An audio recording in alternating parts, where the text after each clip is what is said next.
Thank you very much for that very kind introduction. And I should say that I am not the master, only Jesus is our master. I should rather say I am your servant at this very moment. So I would like that we entrust our life to Jesus, to ask for his guidance in this moment of our recollection. And at the same time, let us be filled with the presence of the Holy Spirit. So may I invite everyone to please pause for a few seconds to recollect, to allow Jesus to talk to us in the depths of our hearts, and that we welcome the Holy Spirit's inspiration at this very moment.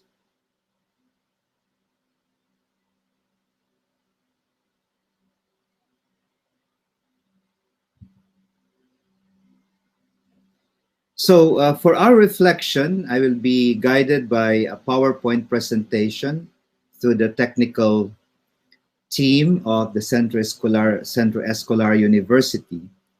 I am really grateful for this opportunity to share with you this annual recollection on the occasion of our celebration in the Philippines of the quincentennial of the arrival of Christianity, with the theme Gifted to Give, celebrating 500 years of Christianity.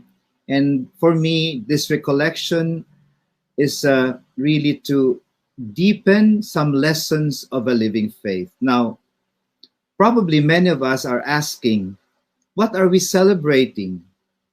What is this 500 years of Christianity? What does it really mean to celebrate 500 years of Christianity? Is there really a reason to celebrate it? Let me go back, first of all, before anything else, to the meaning of gift. We are celebrating the gift, and it's beautiful that the title of this recollection is Celebrate Life. We are not celebrating something of the past, but we are celebrating the joy of the present, the joy of faith that we are living today. So the meaning of gift, the other word for gift is present. Because a gift is always new. It cannot be a recycled gift. Well, sometimes we do recycle gifts, or the gifts that we receive, we share them with others. But the truth is, if we value somebody, we really look for the best gift we could possibly give to that person that we find in this very present moment. So the gift or present highlights that the gift is truly a gift if it has been received now at this moment. And therefore, the beauty of the gift is that it is freely given, it is also freely received. Because a gift that has not been received remains an object. But if it has been received by the beloved, that gift, or by any other person, that gift becomes very personal. It is truly appreciated. So I think as we celebrate the 500 years of Christianity, we are actually celebrating the gift of Christian faith. It is not just a remembrance of a significant milestone of the past, but it is a celebration of a living faith today, of our Filipino faith. And therefore, let us be aware of the meaning of this event that we are celebrating. And we are glad now to listen to a video message of His Eminence, Cardinal Luis Antonio Tagle, the prefect of the Congregation for the Propagation of the Faith of the New Congregation of the Evangelization in Rome. And let us now listen to his video message.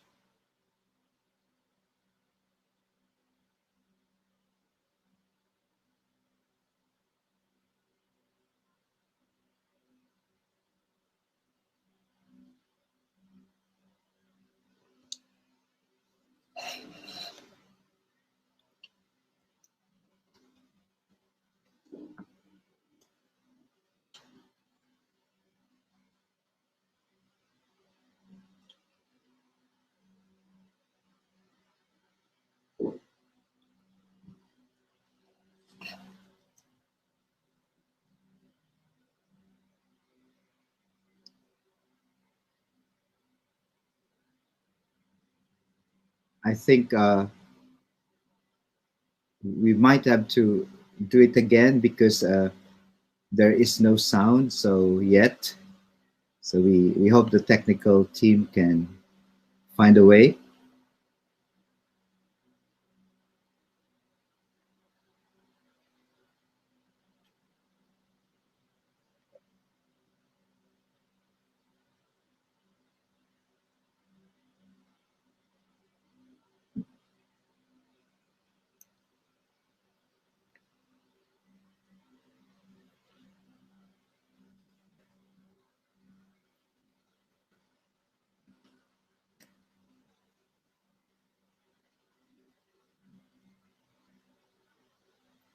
Well, if I may suggest, probably since we cannot yet listen to His Eminence, we'll do that at the end. But in the meantime, we can continue with our reflection. So uh, uh, probably we skip the video now and let's proceed with the reflection. And at the end, we probably can go back to the message of His Eminence.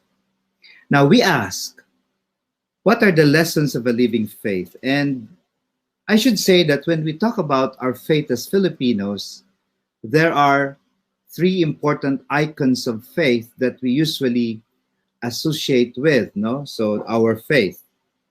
The first icon is Santo Niño. You know, we have the pageantry of Sinulog, Ati-Atihan, and processions last January, for example, in spite of the COVID restrictions, many people were able to celebrate Santo Niño.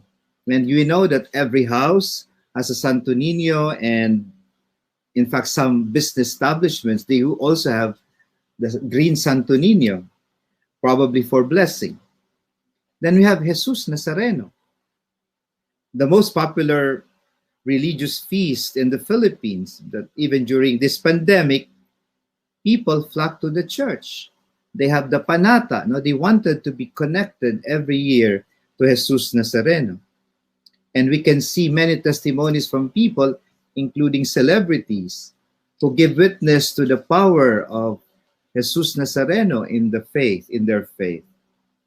And we have Mahal na Birheng Maria as an icon of faith. In fact, many of us have devotion to Our Lady of Perpetual Help. And I heard somebody saying that she never misses to go to the Church of Perpetual Help in Baclaran in order to pray every now and then for the many blessings she has received and also for petitions. Of course, some of us are devotees of Our Lady of Manawag and also Our Lady of Peña Francia, Our Lady of Antipolo. So these are the three icons of Filipino faith that I should say are very important when we talk about celebrating life itself, the life of faith. So therefore, we can say that, why is this? Why Santo Niño? Why Jesus Nazareno? Why Mahal na Birheng Maria, these icons of faith? It is because as Filipinos, culturally, I should say, because now I'm living in another place in Europe, for us, faith is experienced. Faith we need to touch. That's why we need to be connected. We cannot sanitize our faith in a way that everything is only in our mind. We need to touch. We need to feel. And it's beautiful also that the Vice President in her message spoke about emotions. Yes, we need to feel that emotion of our faith. That's part of our Filipino faith. We cry, we laugh, we probably pour out before the Santo Niño, Jesus Nazareno, Mahal na Birheng Maria, all that we are going through in our life. So I believe this need to touch, to feel our faith can only be channeled to these icons of our faith. Now, if we go forward, we realize that there are some challenges of the Filipino faith today. So we may probably have to go to the next point here, the challenges of the Filipino faith. So obviously, you have Santo Niño de Cebu, Perpetual Help. Every church usually every now and then has this devotion every Wednesday, and Jesus Nazareno. So with these three icons, what is actually the challenge that we are experiencing today when it comes to living faith? So let's go to these challenges. Now, I should say that the challenge of Filipino faith today is, if you look at Santo Niño, the question that we need to ask is, did we remain with an undeveloped faith? So in other words, you know, uh, undeveloped faith means a minimal experience of faith, Sunday only faith, or Holy Week, or maybe what they call KBL, Kasal Binyag Libing, no? That only when one is baptized, married in the church, and hopefully at the end of one's life, one goes to church. But is that the kind of faith that we live? Is there something more that we need to grow when it comes to our faith? So going back to this icon of faith, Santo Niño, Santo Niño teaches us a fundamental lesson, and we have to ask this question: did we remain with an undeveloped faith, with a childish faith, I should say? Now, also with Jesus Nazareno, we love to watch soap operas, probably with people being, with some people, the drama of life. Some people are always suffering because of others. So, but the question here, when it comes to Jesus Nazareno, did we remain in the suffering Jesus without his resurrection? So in other words, usually, sinasabi po nating mga Pilipino, ipagpapasa Diyos ko na lang ito. And there is sort of like a resignation to God. But we have to understand that that's not the total picture here. Jesus did not remain in the suffering. We'll go back to that later. But that is a challenge. Let's ask ourselves, when I suffer, do I stop in the suffering, or do I go beyond the suffering because I know that Jesus did not remain as the suffering Jesus? He rose. He conquered suffering and death. Now, if we go to Mahal na Birheng Maria, many of us are devotees of Mary, and we have pictures of Mary, we have statues of Mary in our houses. The question is, did we remain devotees of Mary without being led to Jesus Christ, her son? That's why some fundamentalist Christians accuse Catholic Christians that we are doing some sort of idolatry. Of course, probably the perception is that we stop with Mary. But as a Filipino faith today, we are all devotees of Mary. Did we remain with Mary without being led to Jesus? I think that's an important question that we need to ask. Sort of like Mary just remained as an object of devotion. So with these three questions as our point of departure, we would like to explore two dimensions of a living faith, I should say. The one that's personal and individual, and the other one that is communitarian, that has an impact on our community. But before we do that, let's go to our context of faith today. What is the context of our faith today? Now, our context today, of faith today, especially also in the Philippines, is this, that we have this COVID-19 pandemic. There's fear, there's uncertainty. Of course, we're confronted with our human frailty. There's unemployment and hunger. And there's also the decline of mental health. I had to go home because my mother was very sick. Since I was in Rome, in Italy, it was very hard for me to get to be able to go home due to many restrictions. And I was not certain whether I'll be able to get a flight immediately to go home. But thanks be to God, I was able to do it. But it was a very tiring trip. because I have to do all the quarantine when I arrive in Manila. I have to do another quarantine when I arrive home. I have to do another quarantine before I could see my mother. So it's a very difficult time for many of us. And fear. We never know if we'll get infected with the COVID-19. We always suspect that somebody is a carrier of the virus. There's a lot of uncertainty. We don't know what will happen to us next. Vaccines, probably it will come soon. The vaccine probably will come soon, but we never know. And also, we are confronted with our frailty because much as we try to protect ourselves, we are never sure that we will be immune from the sickness, the COVID-19 pandemic. Unemployment and hunger.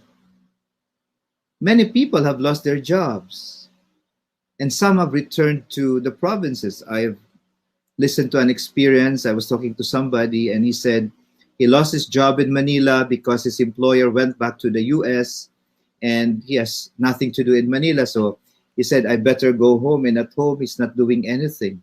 So, this experience of being of losing a job and not knowing what to do next, how to have money to be able to feed the family, to have food on the table and to continue to send kids to school, these are financial difficulties and so on. So you find this as an experience for all of us. In hunger, I'm in Rome. Many Filipinos have also lost their jobs. For those who were working at the hotels and restaurants and so on, because tourism is, the tourists are not allowed to enter Rome yet. So some Filipinos also didn't know what to do. So, but hopefully people were able to help others, at least to have enough food for the family. And also, according to a survey, there's a decline of mental health. Many people, because of anxiety, worry, and also, the difficulty of life in this time of the pandemic, many people are sort of like experiencing depression, hypersensitivity, and also some have committed suicide, unfortunately. God bless their souls because of the pandemic. So we are living in this particular context of our faith today, even here in the Philippines. But from this challenge of our Filipino faith, that have we really grown, matured in our faith? Jesus Nazareno, have we go beyond? Have we been able to go beyond just looking at our life as a continuous suffering? Or have we been able to allow Mary to help us find the meaning of our faith in Jesus in this time of the pandemic? Let's go to fundamental questions that we need to ask. So from this context, let's proceed to another point for our reflection. And I should call them lessons of a mature faith. Because as you see, we celebrate life. That means the life of faith. It is something that we celebrate now. So the 500 years of Christianity is not just a looking back to historical milestones. We thank God for that. But what concerns us now is how we live our faith today as Filipinos. And I think that's very important for us. It's lessons of a mature faith. So, in other words, we have to ask, from the icon of Santo Niño, have I matured in my faith from an ego-centered faith, a childish faith, that I go to God only when I need something, to a faith that learns how to surrender, to entrust, even if I don't have all the answers? That's a mature faith. Coming from Santo Niño, that icon of faith, we are reminded that we have to grow in our faith.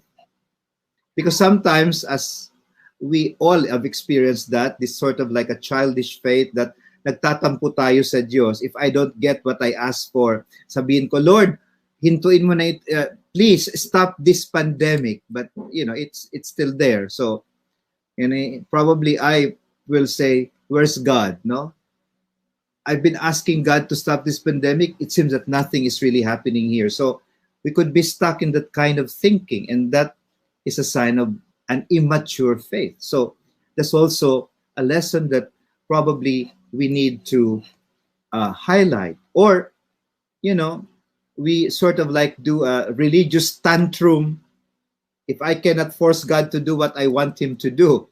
So we remain, childish in our faith, not childlike, not somebody who has learned to grow from a childish faith, sort of like just confining our faith to a small boy, but we have grown as an adult in our faith. And of course, we also have to realize that the lesson of a mature faith invites us that the suffering Christ, Jesus Nazareno, is not the total Christ, the total Jesus, because the truth is, Jesus suffered, died, and rose again. Therefore, we cannot give suffering the final word in our life because Christ has conquered suffering, death with his resurrection. And also, when it comes to mature faith, have we made Mary a religious Barbie doll? No, sometimes I have the impression that we just dress up Mary like the Senora, no, of the Spanish period, and etc. No, with all the golds and glitter of a queen. But the truth is, Mary is inviting us to have that mature faith, and that means the closer we are to Mary, the closer also we become to her son, to Jesus. So that's also an invitation for us. So with this perspective, the challenge, the icons of faith, the challenges of a living faith for all of us today, Filipinos, reflecting on our icons of faith, Santo Niño, Jesus Nazareno, Maria, Birheng Maria, and the challenge of our present time because of the COVID-19, etc. Let's now reflect on a few important points on what are these lessons of a mature faith. So let's proceed now with the first lesson of a mature faith. To celebrate life itself now in the present moment of our living faith. The first lesson is we are frail, weak, and limited human beings, yet never abandoned by a loving God. We are frail, weak, limited human beings, yet never abandoned by a loving God. In fact, if we go to Isaiah 49 and also Romans 8, we read that nothing can separate us from the love of God. Nothing. Sickness, death, all kinds of suffering, nothing can separate us from the love of God. But also in Isaiah, even if a mother forsake her child, God will not abandon us. Isaiah 49. So, yes, we are frail, that's true. But we know that if we are ever abandoned by any human being, we know that God will never abandon us. And I remember here the experience of, I was in Norway to visit the Filipino community there. And somebody shared with me that when he got to Norway, he had a very difficult life. He had a hard time finding a job because he had to learn the language first, the Norwegian language. And there are times that he didn't know what to do. He had no money. He was just staying in another place. And there was even a time that he would just sleep inside the church. But what happened there? Somebody saw him and helped him to get up, to be able to find a job. And today he is settled. He has a good job. He was able to bring his family to Norway. Yeah, this is an experience of faith. Yes, we are frail, limited. Sometimes we don't know what to do. But if we surrender our life to Jesus, He will never abandon us. We just have to have faith. Another experience here that I remember, I was in Myanmar for a conference and I was able to talk to somebody. Uh, well, she resigned from her job as a university treasurer because her friend invited her to go to Myanmar, and we pray for Myanmar today, to start a business there. But unfortunately, that business didn't work out, and she had a problem with her friend, so she found herself almost homeless. She would go to church every day because she had no money even to buy food. She would receive Jesus in the Eucharist, the communion, every day. That was her food. She was sustained. And sometimes when she would go out of the church, she would pick up mangoes that were falling from the mango tree as her food.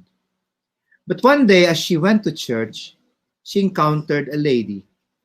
And that lady listened to her, offered her food, and later on offered her an opportunity to teach at the International School of Myanmar. God did not abandon her. Today, she is happily employed by the International School, earning, I don't know, $1,000 every month. And she was able to bring her child also to that same international school. So you see, yes, we are frail, we are so limited, we are weak. But if we put our trust in the Lord, now in this present moment of our life, whatever we are going through, God will never abandon us. He is a loving God. Let's go to the second lesson of faith.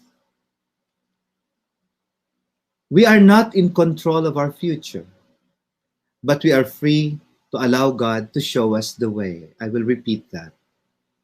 We are not in control of our future, but we are free to allow God to show us the way. And I think it's very important for us that when we can never be certain of what will happen to us next, much as we can plan for what we want to do, but everything, I should say, is in the hands of God.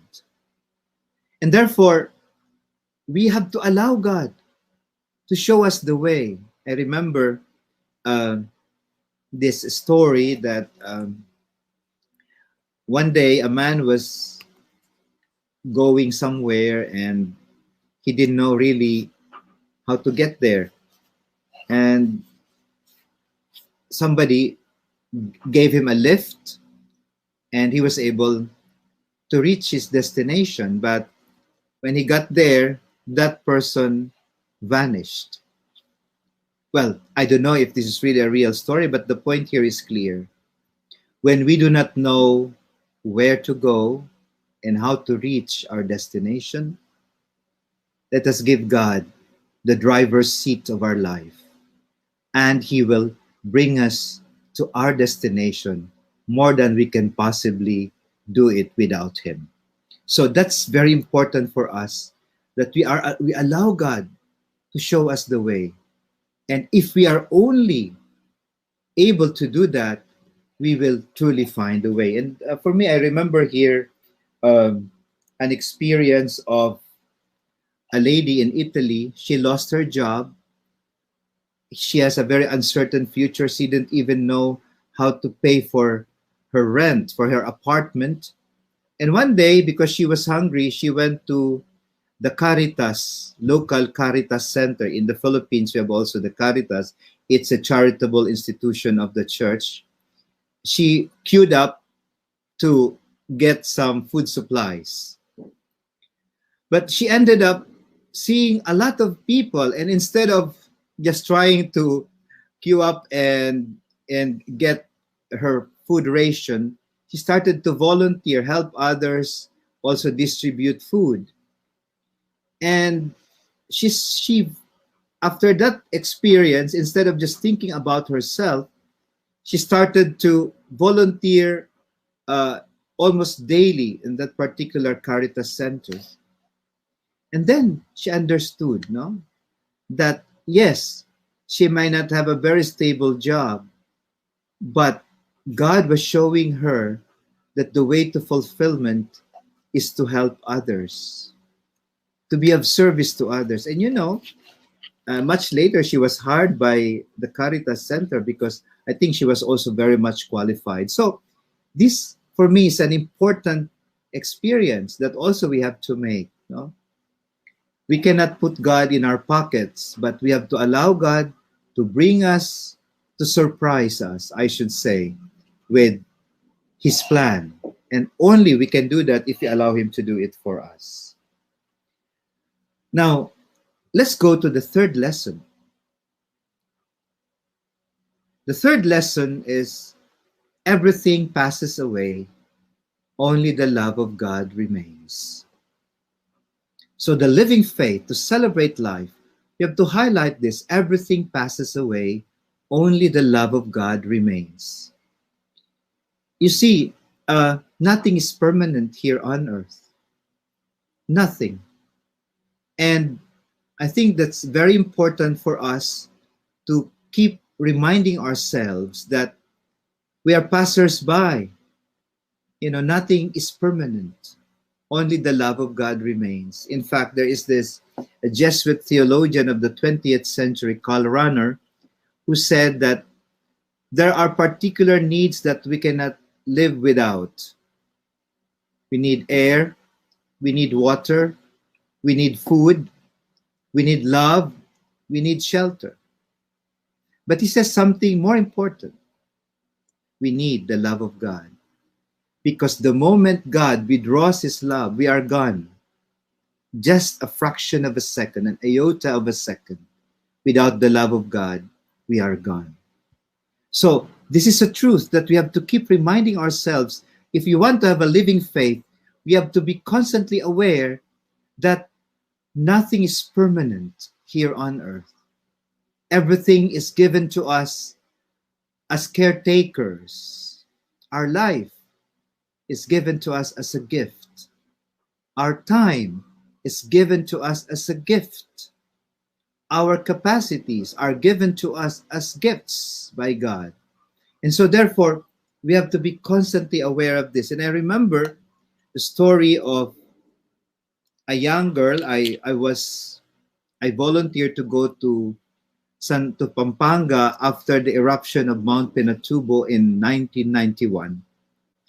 I lived with the people at the tent city in Pampanga near Angeles City. And one day we were animating the young people who were displaced by the eruption. One of the young girls there approached me and she told me, "Father," I was not yet out, brother, she told me, why is it that God is doing this to me? I am a good person. I am a catechist. I volunteer all my time for the church. Why did God do this to us? He took away everything from us. Our house, our property, everything was covered with lahar. And before I could say anything, she told me, "But Father, brother," and she said, "Everything passes away. Only the love of God remains." I was so struck. And I said, this young person has such mature faith. She doesn't see death and destruction. She sees life, even in the midst of destruction, even in the midst of this unfortunate event. So I think this is something that we have to learn in our life. Just to be aware that nothing is permanent. Only the love of God is truly permanent in our life. Let's go to lesson 4. The normal state of faith is crisis. So, this is something beautiful, I think, for all of us to reflect on. The normal state of faith is crisis because on many occasions we think that, faith makes us comfortable. That might also be true because there are the consolation of faith, the fruits of living faith. But the normal state of faith is crisis because faith constantly challenges us to live in Christ, to live with Christ, and to live for Christ. Christ is our standard as Christians. Nothing more, nothing less. So therefore, Christ himself puts us in crisis because on many occasions we have many compromises in our life. We are indifferent to Jesus on many occasions. We run away from him. We we only remember him when we need him, but there are many occasions that we don't even care to personally relate with the Lord. So I think the normal state of faith is crisis. And if we look at the lives of saints, they give witness to this truth that the normal state of faith is crisis. If you look at Saint Augustine, before his conversion, he lived a dissolute life. Yon. May nagkapagka-playboy yata siya nung siya ay binata pa. Nagkaroon pa siya ng love child.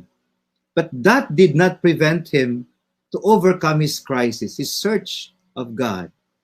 And he became one of the greatest saints of the church after his conversion.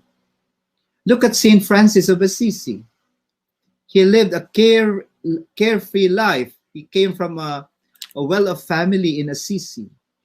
But that moment of conversion changed him, especially when he met the leper, because he understood that there is more meaning to life than just, enjoying life itself. Life is more meaningful when it is lived for others. Same with Ignatius of Loyola. He was a soldier. He came from a noble family, and when he was wounded in one of his battles, in his period of recovery, he read all the Bibles and the lives of the saints. And what happened was he had this awakening. He was able to see his life, and he changed for the better. He became also one of the greatest saints of the church. So as you see, the normal state of faith is crisis. If your faith is in crisis now, it is normal. But that invites us, because crisis is always an opportunity, and also at the same time it is also a temptation to run away, to go back to ourselves. But when we experience faith at this particular moment of crisis, we are invited even more to deepen our faith in the Lord, to change for the better. Because sometimes we want others to change first, but that change starts with us. And we go to lesson 5, that we are all pilgrims on earth. It's connected to the other lesson, that we are all pilgrims on earth towards God, and our final destiny is God. After all, our journey is not from the womb to the tomb. Our journey is from God to God. We come from God, and we will return to God. I can say this on a very personal note. I told you that in spite of the difficulty to go home because of the pandemic, I decided to go home to see my mom, who was very sick. Well, my mom passed away last March 4, and I asked Saint Joseph to give me the grace to be beside my mother before she died.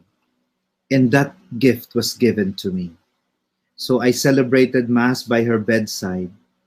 And as she was trying to breathe her last, I was there. I had a relic of Padre Pio, and I placed it in her hand. And as she expired, I was reciting, Lord have mercy, Christ have mercy.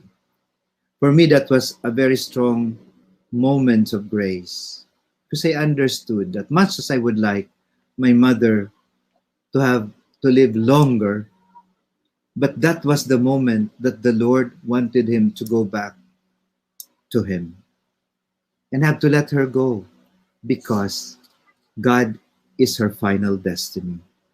So you see, we also have to look at this reality in our lives. Is my life's journey moving towards God, or is my life journey moving away from God? Where is God in my life right now? Is He my priority in my pilgrim journey on earth? Or, yeah, I only remember Him during the annual recollection of the faculty. Where is God in my life?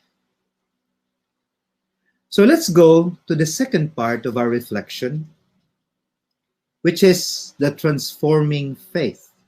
Not just a living faith that is personal, but also we have to highlight that our faith needs to be a transforming faith. And that is, a living faith is not only something personal and individual, but also a living faith is something communal. It is something that impacts on our relationship with others, in our community, in our environments. So I would like to reflect on 3 points here, and I will extend the reflection uh, as I share with you on the last point here as a gospel-based culture. So there are 3 ways that also correspond to the challenge of our faith today. We're invited to become living cells of Jesus in our spheres of influence. And then another aspect of a transforming faith is that we make ourselves a neighbor to others. Pope Francis, in his latest encyclical letter, Fratelli Tutti, brothers and sisters all, we are invited to make ourselves a neighbor to others. And then also that faith becomes a gospel-based culture. So, talking about living cells of Jesus in our spheres of influence, as teachers in our in the at the university, I've read your vision and mission, and also what you expect your students to become, your lifelong learner, creativity, and so on. I realize that there's a lot of opportunity for us to share our faith to others, also to our students. That's, I think, very, very important for us, that we become living cells of Jesus in our spheres of influence. And as teachers, our sphere of influence is with our students, with our educational community. So, and with our fellow teachers, sometimes instead of giving witness to Jesus as teachers, we probably might also be used by the devil to become a stumbling block or scandals to others, rumors, gossiping, backbiting, or sometimes we also speak ill of others. But that in that way, we do not become living cells of Jesus in our spheres of influence. But also, in coming from the parable of the Good Samaritan, Pope Francis invites us also to be a neighbor to others, to make ourselves neighbors to others. And I remember I saw a painting done by, I think, by a Brazilian painter, in which he was depicting the Good Samaritan. But when I went closer to the painting, I saw that the Good Samaritan had no face. The Good Samaritan was faceless, and the neighbor was also faceless. The interpretation of this painting was quite striking, because I was told that it was intended because every neighbor needs to be loved in the manner that God allows us to love that particular person. And we can also be good Samaritans to anybody. So, and Pope Francis puts it in a very creative way. He said, it is not enough, in Fratelli Tutti, he says, it is not enough to know who our neighbors are. We have to make ourselves neighbors to others. That's a choice.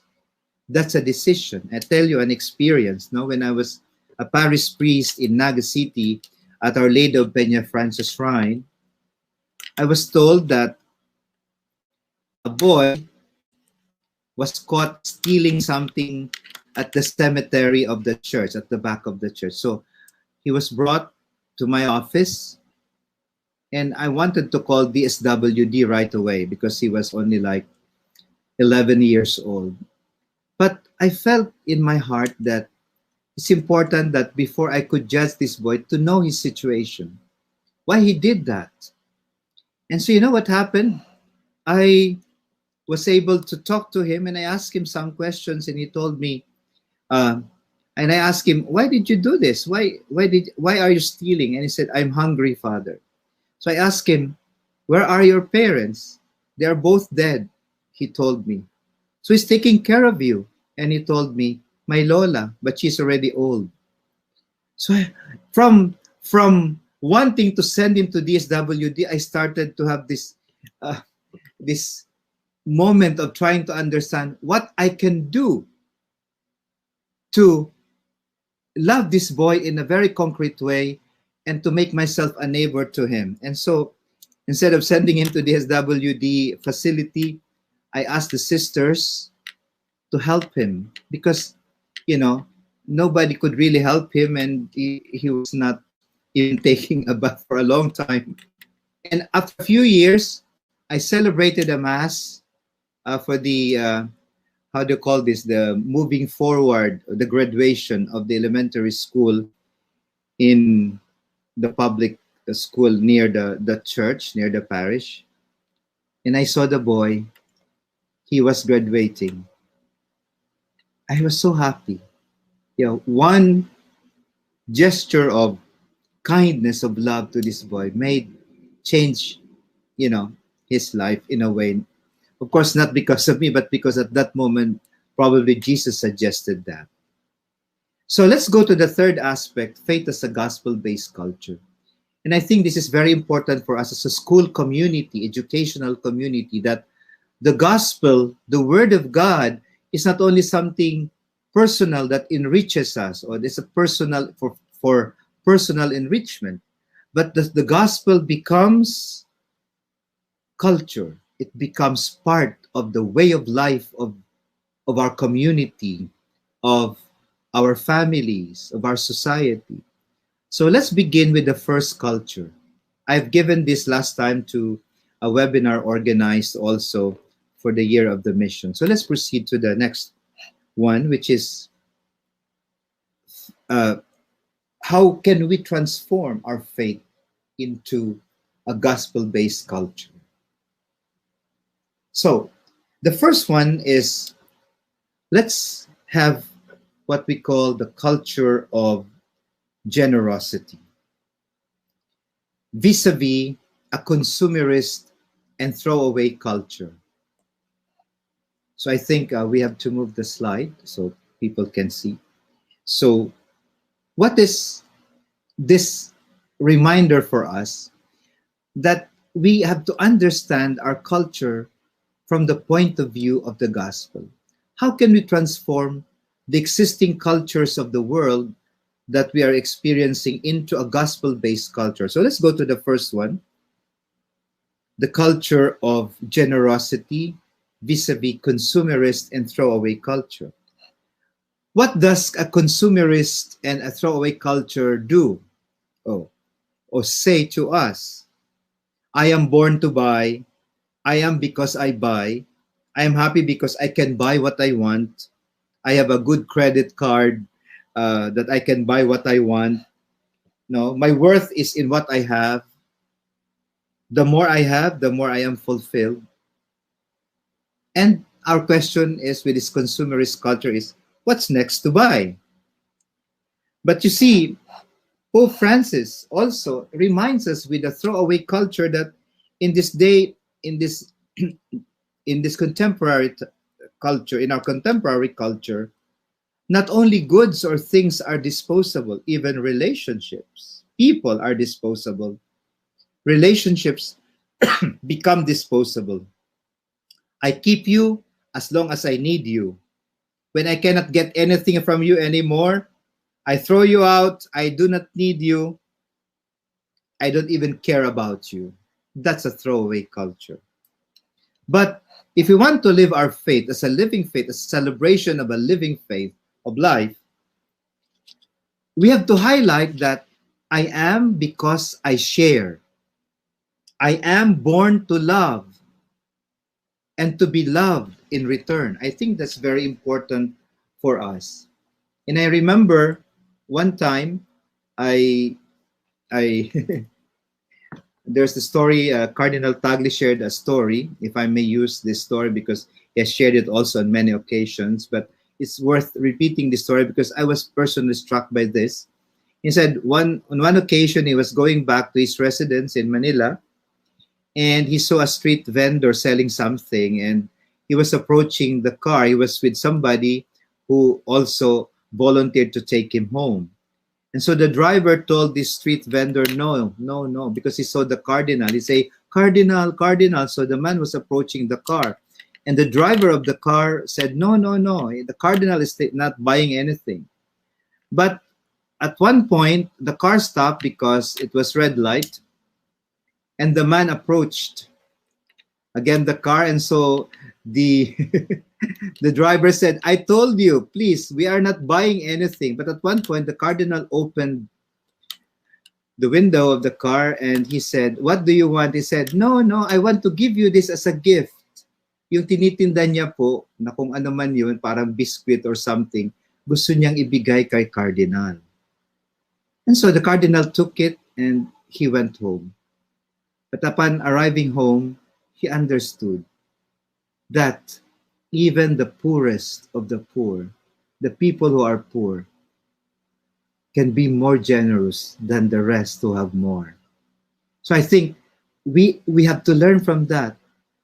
The poor are more generous in a way because they have nothing except this desire to wish what is good for themselves and for others. So that for me, I think the poor can also teach us a lot when it comes to the culture of generosity. And there was another story that I remember. A balikbayan arrived, and then the car that picked him up broke down along EDSA. And so he sent the driver to look for a mechanic and he was left in the car, on the car. And then the people started to approach him, asking for money. So, and he started to say, talaga naman dito sa Pilipinas, maraming mga hampas lupa. Sabi niya, ito nga, ayoko na umuwi sa Pilipinas kasi laging ganito na lang ang nadaratnan ko. So, nagbigay siya ng 500. So, after some time, wala pa rin yung mechanic. These people came back again knocking the window of the car. So, he started to panic. But all of a sudden, these people did not stop. And then he opened the window and, the people said, Ma'am, mainit po dyan. Samahan niyo po kami doon sa ilalim ng tulay. Well, how do you call this? The tulay, that means the, how do you call this? They call it the tulay in Manila, the flyovers. And he said, yung pera pong ibinigay niyo sa amin, binili namin ng pagkain. Halip po kayo, saluhan niyo po kami. And that person was so struck by this gesture of these poor people that in spite of their poverty, they could be so generous. So, yes, we have to promote this culture of generosity also in our communities. The next culture is the culture of encounter vis-a-vis indifference. Pope Francis highlights this on many occasions. In our world today, there's always mind your business mentality. I do not care. We often say that, wala akong pake, wala akong pakialam, I do not care. And the bottom line is that we have an unfounded fear of the other. But the gospel culture, if you want to have a living faith that transforms our environment in our community, as Fratelli Tutti highlights, it is not enough to have a neighbor. We have to make ourselves indeed a neighbor to others, as I've highlighted early on. And it means that this culture of encounter should be a self-giving encounter. Because God has always taught us in Jesus that every encounter should be life-giving because of our self-giving. And I think that's very important for us. we often ignore people, and sometimes people realize that uh, if we only do one act of kindness, that act of kindness will make a difference. That culture of encounter. And I remember an experience of Mother Teresa of Calcutta here. When she was just starting her apostolate in India, she used to beg and knock on every door of the house in the neighborhood. One day, a man spat on her face and banged the door. Mother Teresa of Calcutta wiped the spit on her face and knocked again on the door. So the man opened and said, "You're still here?" And Mother Teresa said, "Yes, the spit was for me, but where is your help for the poor?" So that changed that man, who became later on his supporter. Yes, it was an encounter, but difficult encounter with difficult people. But Mother Teresa's faith was stronger than any indifference. She conquered indifference because she wanted to live her faith for the others. So that's very important for us, to have this culture of encounter vis-a-vis indifference. Let's go to the next culture. The culture of hospitality vis-a-vis individualistic culture. You see, in an individualistic culture, we often say, "This is my money, this is my life, this is my wife, this is my job, this is my property, leave me alone, I do not need you, I do not need anybody in this world, I just need myself. I am happy with myself." That's sometimes a current mentality, or a mentality of some people. And Pope Francis calls this radical individualism, because I am the center of everything. But the culture of hospitality is the spirit of welcome. How do we welcome one another? And welcome doesn't simply mean smiling, like you go to a Jollibee store. "Good morning, mom. Good morning, sir. Welcome to Jollibee." That's not the point. Culture of hospitality means that I welcome Christ, who is present in the other person. And that's very important, because whatever I do to my neighbor, I do also to Jesus, to Christ. So therefore, instead of being the center of everything, of the ego being the center of everything, a culture of hospitality highlights that the other is important. It means, therefore, a change of heart, a change of way of looking at others. Instead of looking at others as my enemy, as my competitor for promotion, I look at others as Jesus to be loved. That might be very difficult for many of us, but from the eyes of faith, that's very um, important and possible. So, for example, yes, my money is my money, a hard-earned money, but probably I can share my surplus when needed by somebody. Or this is my life. Obviously, nobody can take it away from us, but I can make it fruitful by sharing my time, my talents, my resources to others, no? And indeed, we welcome Christ in others. I remember the story of a master and a teacher. They were having a conversation, and the master asked the student, "When can you say that morning has arrived?" And the student said, "Well, morning has arrived when you look out the window and you see the sun rising from the east." The master said, "Wrong." The other student said, "Well, you can say that morning has arrived when you can see the plants, the trees, the flowers." The master said, "Wrong." And the other student said, "Well, the morning has arrived when you look out the window, you see the animals, etc. The, the, the many things you see outside, the panorama, etc." And the master said, "Wrong." And so the students gave up. "What about you, master? When can you say that morning has arrived?" And the master said, "Morning has arrived when you can see the face of your neighbor. Morning has arrived when you can see the face of your neighbor." Oh, that's a beautiful reminder for all of us. Because if we fail to welcome others, it is always night. Because the face of the other is the face of Christ, the face of Jesus. Let's go to the next culture, the culture of solidarity vis-a-vis exclusion and marginalization.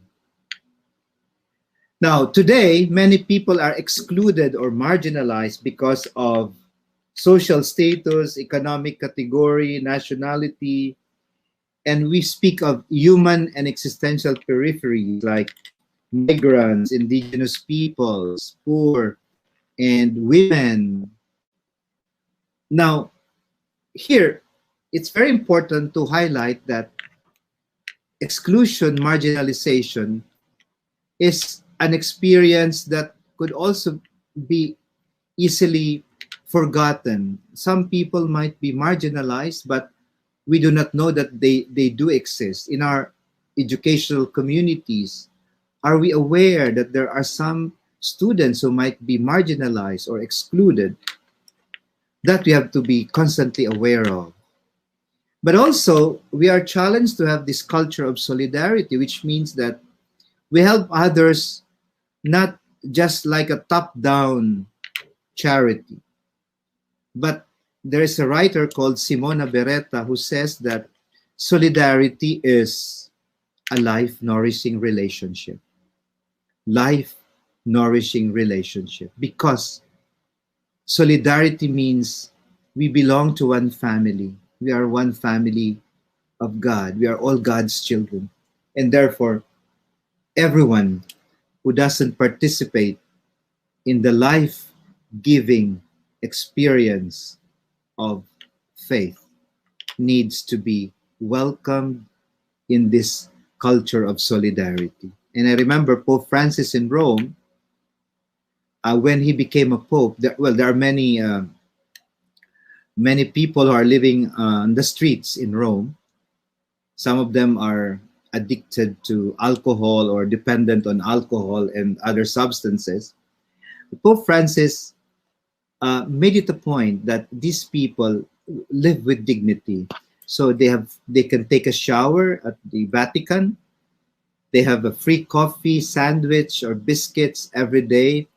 They also have a free haircut every now and then there. And these facilities there in the Vatican are maintained by professional people. And it was a beautiful thing because it created sort of like a ripple effect. Many other organizations started to support this, no? And therefore, I think it's very important that we learn also from Pope Francis, no? That it is a life-nourishing relationship when it comes to solidarity. Let's go to the next one, the culture of harmony vis-a-vis violence and conflict. There is this Norwegian theorist, Johan Galtung, who said that there are three kinds of violence: direct, structural, and cultural violence. And it's interesting to know that direct violence, basically, these are activities that threaten life itself, like killing, bullying, emotional manipulation, sexual assault. But structural violence exists because structural violence often hinders others from having equal access to goods and resources. And of course, there's also the cultural violence in which the status quo is maintained with the prevailing norms that prevent people from living a life of harmony. And therefore, when we talk about the culture of harmony as a transforming experience of faith, we need to highlight that we are all created in the image and likeness of God. Therefore, harmony is not just the absence of conflict, but it is the acceptance of the other who is different. We are one family. Yes, that's true. One family created in the image and likeness of God. Yet, we are different. from one another. So that's very important to create harmony, because genuine Christian love transforms wounds into forgiveness and peace. And I remember the story here of an African woman during the apartheid. Her husband was burned to death by the white group, and her son was also killed. And so during the trial, finally, that the head of the police force who tortured and killed her husband and her son was sentenced by the court. But before the final verdict was given, the judge asked the woman what she wanted to say. You know what the woman said? I forgive this man who killed my husband and my son. But she said, I want him to visit me every day so that the love that I was not able to share with my husband, I could share with him. The love that I could not share with my son, I could share with him. At that very moment, the accused gentleman collapsed because he could not take it. It was too much for him. But this is it, the power of forgiveness and peace that brings about a culture of harmony. And then the next culture speaks about the culture of superficiality vis-a-vis the culture of introspection. In our world today, everything is fast and easy, no depth, less attention, hard to make a commitment. Life becomes a meaningless routine. But we are invited to have this introspection, a culture of introspection, in which we find God in daily schedule. That we have to be ready to be surprised by God in the daily events of our life.